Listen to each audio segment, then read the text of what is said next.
Merci, Monsieur le Président. Ma question s'adresse à Monsieur le secrétaire d'État chargé du budget. Monsieur le ministre, l'année 2015 a été une année record en matière de lutte contre la fraude fiscale. Pour la première fois, le montant cumulé des redressements dépasse les 20 milliards d'euros. Ces résultats, nous les devons à la détermination sans faille de notre majorité.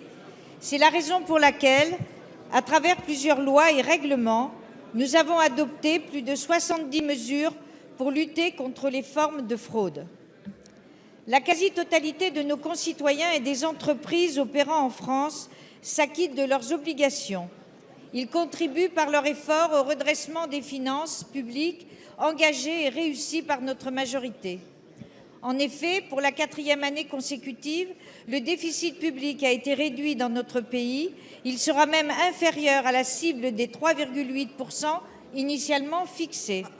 Chers collègues, ces résultats en matière de lutte contre la fraude sont essentiellement le fait de l'action volontariste de notre majorité dans 2 domaines. La lutte contre l'évasion fiscale avec la mise en place de cellules de régularisation issues des échanges d'informations entre les autorités nationales.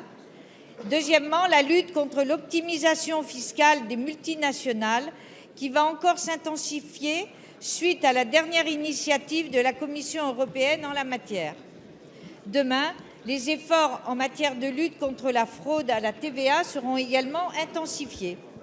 Monsieur le ministre, les résultats obtenus témoignent de l'ampleur du défi lancé en 2012 et de sa réussite.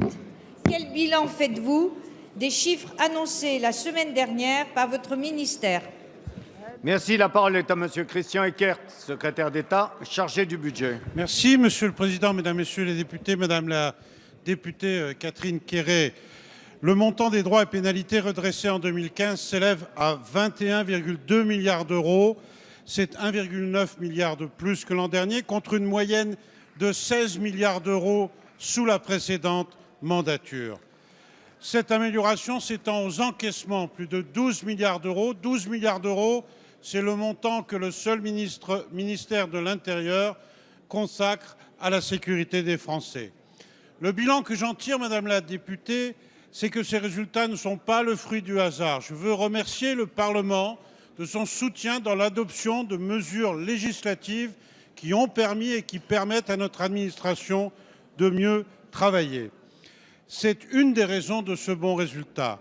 Je constate ensuite que cette augmentation repose pour l'essentiel sur les gros dossiers des multinationales.